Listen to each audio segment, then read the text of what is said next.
Let's look at 4 owner's equity transactions.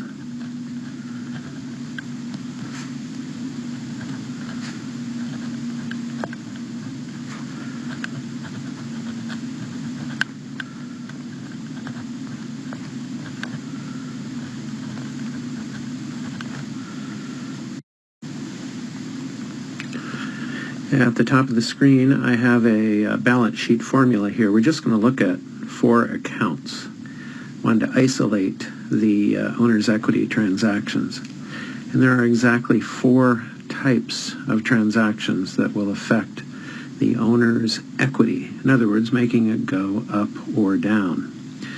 So let's look at transaction 1. This is the situation where the owner invests cash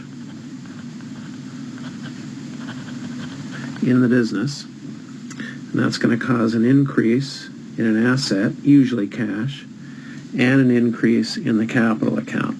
Notice the equal signs that I've got. Each of these transactions must be balanced, so cash goes up on number 1 and the capital goes up by the same amount. Let's take a look at transaction 2. This also represents an increase in owner's equity, and this is where we earn revenue. So I'm going to write that here. We earn revenue. Revenue makes the owner's equity go up. And there's actually a couple of possibilities here. The one I'm showing you is where cash goes up because we provided services to a customer in the amount of $3,000.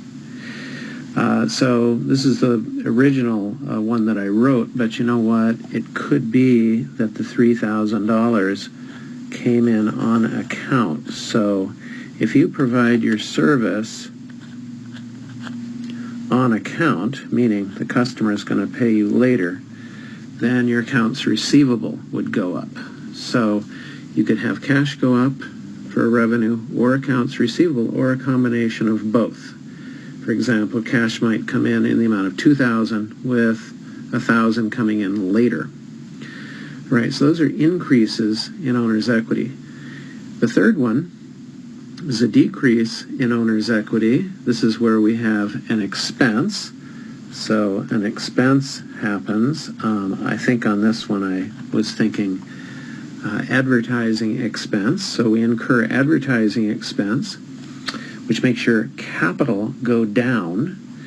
And notice that we're paying out cash for that expense, and so cash would go down as well. There is another possibility, and that is, what if we arrange for the advertising, but we're not going to pay it immediately? That would represent an increase in accounts payable. And notice how the signs work here. If we pay for it now, cash goes down. But if we incur the expense now by arranging for the advertising and we plan to pay for it later, then accounts payable would go up, and you would end up with a liability going up and capital going down. The fourth example, and the final one, is a drawing. This is where the owner takes money out of the business. It's kind of the opposite of transaction 1.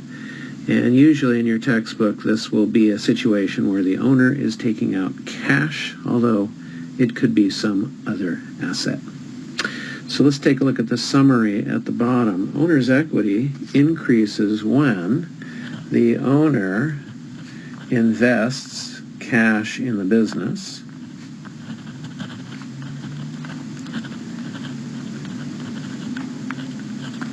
secondly, owner's equity goes up when we earn a revenue, and that revenue could be cash or it could be on account. Let's just put that down.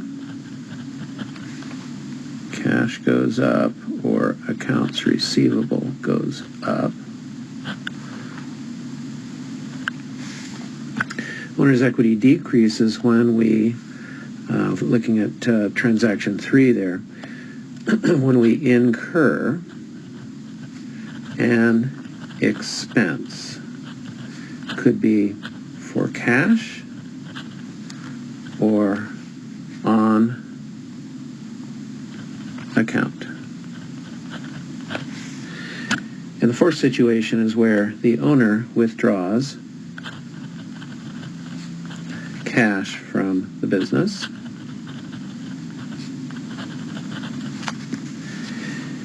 And these are the only types of transactions that make the capital go up or go down, at least at this point. It would be good for you to memorize these situations here. They will help you in your understanding of Chapter 1 and 2, and particularly in those cases where you think that owner's equity was affected. If it isn't one of these four situations, then owner's equity was not affected. All right, that's it.